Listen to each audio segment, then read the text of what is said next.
자, 마지막으로 유체역학인데요. 이제 기능장에서만 출제되는 시험 범위이고 많은 비중은 아니지만 공식이 몇 개 안 돼서 여기 있는 기출문제 정도만 하시면 충분히 이제 합격하시는데 문제가 없습니다. 자, 유체라는 것은 기체나 액체, 흘러가는 것들을 얘기하는 거예요.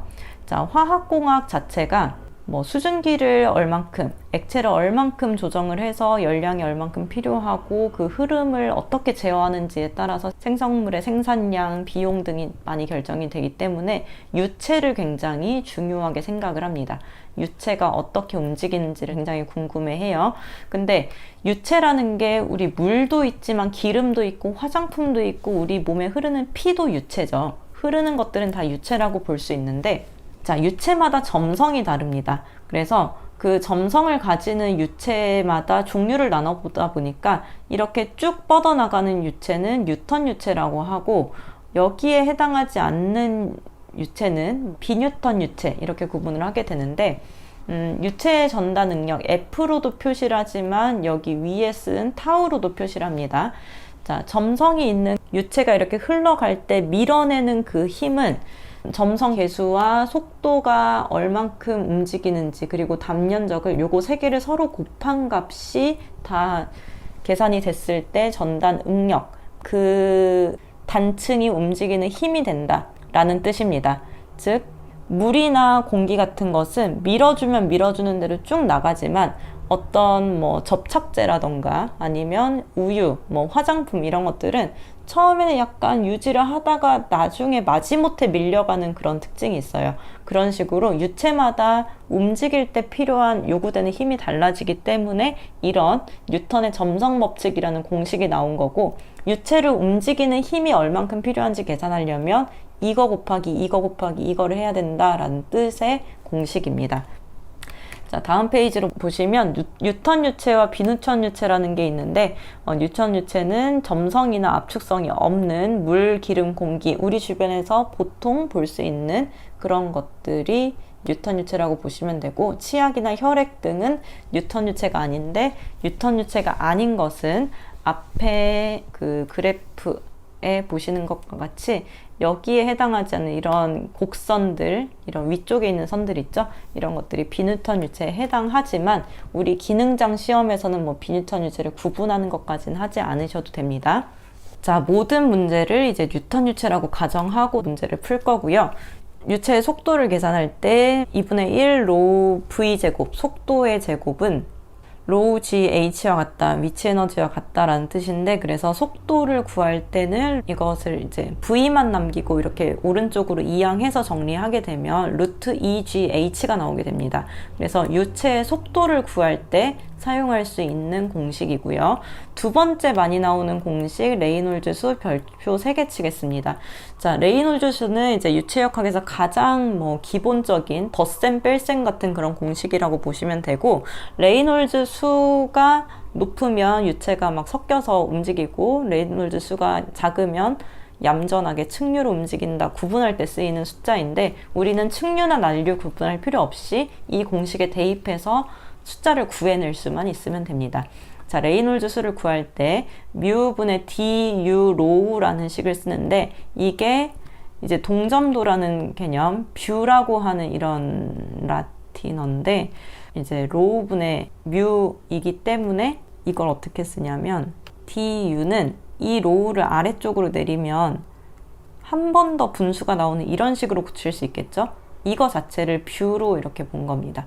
그래서 뷰분의 du로 이렇게 계산해서 볼 수 있는데 보통 레이놀즈 수는 이 앞에 공식을 대입하는 게 많고 이 뒤에 걸로 계산하는 게 한두 문제 정도 가끔씩 튀어나옵니다.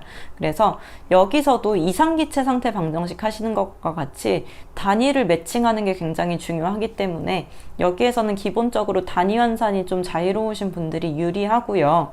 또 이 문제가 잘 안 풀리신다 하면은 위에 있는 단위와 아래에 있는 단위, 예를 들어서 위쪽은 밀리미터로 대입했는데 아래쪽은 센티미터가 있지 않는지 이런 것들을 잘 확인하시면 문제를 푸시는데 포인트를 잡으실 수 있을 겁니다. 자, 레이놀즈 수라는 것은 점성력분의 관성력이라는 이제 개념으로 점성이 이만큼 있는데 얘가 원래 움직이던 힘을 계속 가져가려는 관성력이 얼마인가. 그래서 점성력이 세면은 조금 덜 움직이려고 하고, 관성력이 세면 밀고 나가던 힘을 계속 밀고 나가려고 하니까 유체 흐름이 조금 더 힘들어지고 복잡해지고 이러니까 그 관성력이 크냐 점성력이 크냐에 따라서 유체의 흐름이 결정된다, 그런 개념으로 보시면 되겠습니다. 뿐만 아니라 유량은 관을 통해서 유체가 흐르는데 관이 굵은 경우도 있고 얇은 경우도 있죠. 근데 그 관은 계속 이어져 있기 때문에 유체는 흘러가는 대로 흘러가게 됩니다.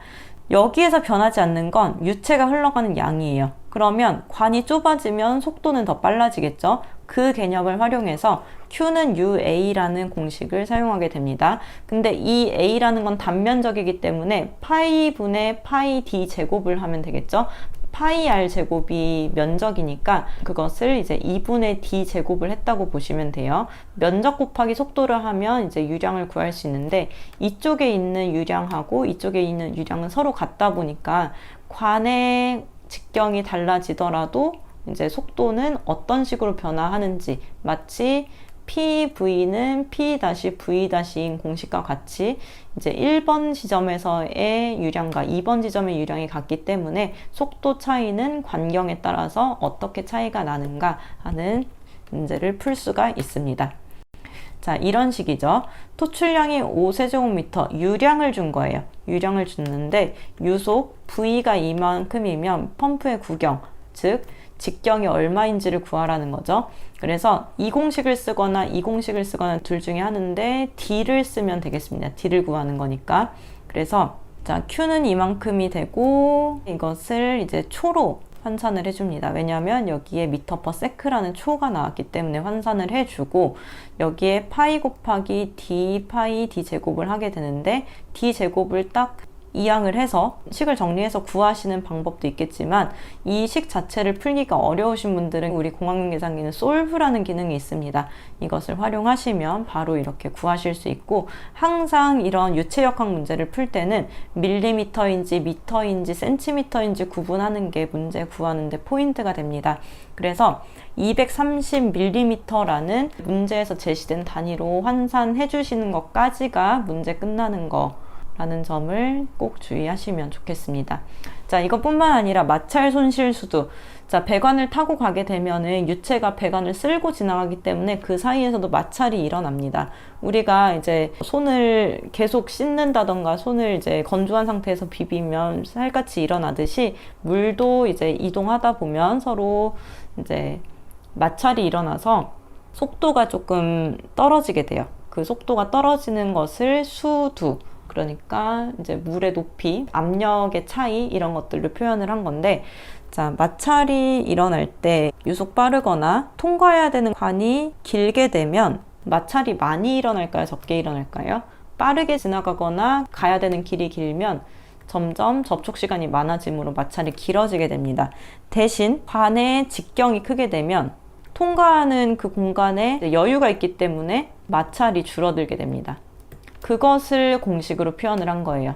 자, 마찰이 얼만큼 일어나는지 볼 건데, 관의 길이가 길거나 속도가 빠르면 마찰이 많이 일어나더라. 위쪽에 놨고요.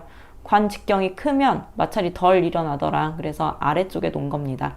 그래서 이 식은 이 공식 자체로 풀이를 하는 게 아니라 어떤 요소의 영향을 받아서 마찰 손실수가 증가하느냐, 이런 식으로 물어보고 있기 때문에 이 공식을 외우는 게 중요한 게 아니라 유속이 빨라지면 마찰이 많이 일어나고 관이 길면 마찰이 많이 일어난다, 이런 식으로 공식의 원리를 이해하시는 게 좋습니다.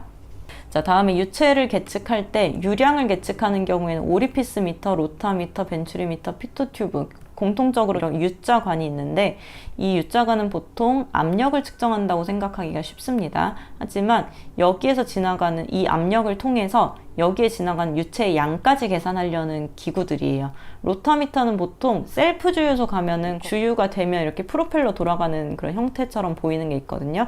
거기에 가끔 이런 부표가 떠다니는 이런 로타미터가 설치되어 있는 경우가 종종 있습니다. 매번 있진 않고요.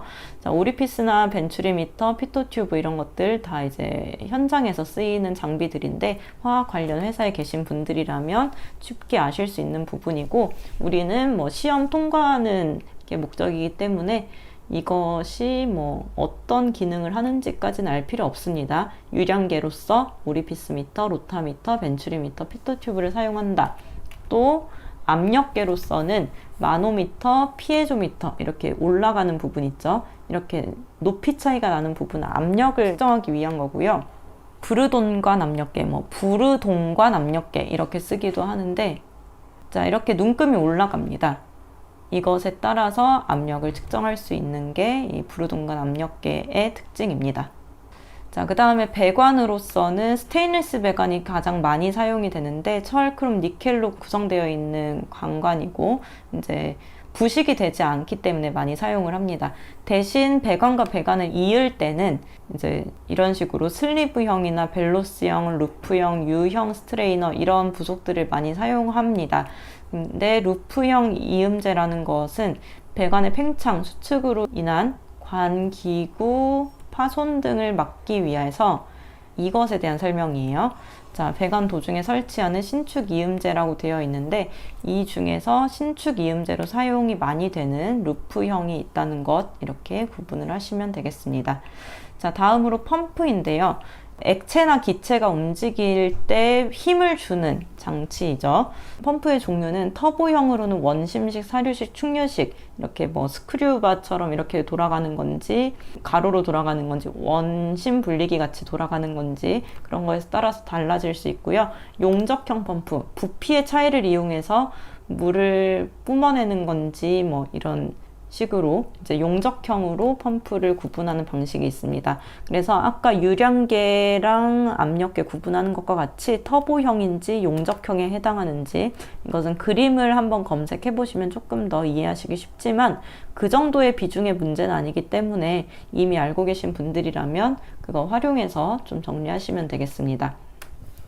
자, 이런 식으로 용접형 펌프인지 터보형 펌프인지 구분을 해서 문제를 푸는 방식이기 때문에 원심 펌프, 충류 펌프, 사류 펌프는 터보형 펌프고 기어 펌프는 용접형 펌프이기 때문에 2번이 답이 된다. 이렇게 풀 수 있을 정도만 알고 계시면 됩니다.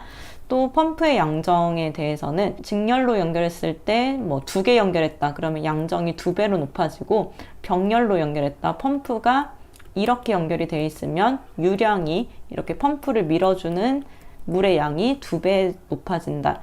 그래서 직렬은 양정이 높아지고 병렬은 유량이 높아진다. 이런 차이가 있고요.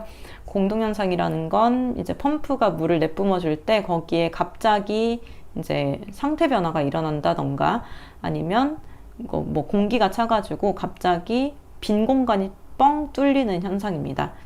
비어있는 공간이 생기는 현상. 즉, 그 압력 차이가 많이 안 나면 이것도 생기지 않게 되겠죠. 펌프에서 공동현상이 일어나는 것은 순간적으로 진동도 생기고 그 장치에 무리를 주는 굉장히 안 좋은 이상현상이기 때문에 방지하는 방법을 알고 계시는 게 중요합니다. 자, 빈 공간이 생기지 않게 하려면 흐름을 좀 원활하게 할 수 있도록 관의 직경을 크게 하고 펌프의 회전수를 작게 해서 서서히 끊김없이 들어올 수 있게, 그리고 떨어지는 폭을 낮게 하고, 한쪽에서 흡입하는 것보다 양쪽에서 흡입하는 펌프가 더 안정적으로 공급이 되니까 공동현상을 방지하는 방법, 빈 공간이 생기지 않게 하는 방법을 어떻게 하면 되는지 이렇게 골라주시는 문제를 풀어보시면 되겠습니다.